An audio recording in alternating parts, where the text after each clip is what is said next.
এটা হলো 2010-এর এক্সিও গাড়ি। এটার হঠাৎ করে হিট হয়ে যায়।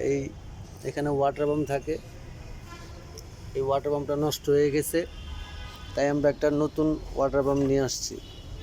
এই যে নতুন ওয়াটার পাম্প, এটা হলো পুরোনোটা।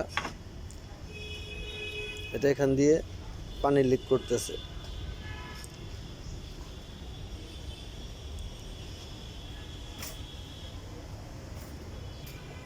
ভালো করে মুছে এই আঠাটা এটার সাইডে দিতে হবে। এখানে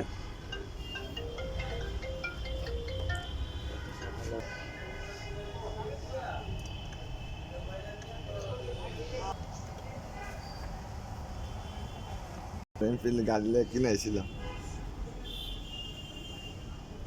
কবে তেন ধরে রাখছি তাদের এই যে অটোগ্রাফ।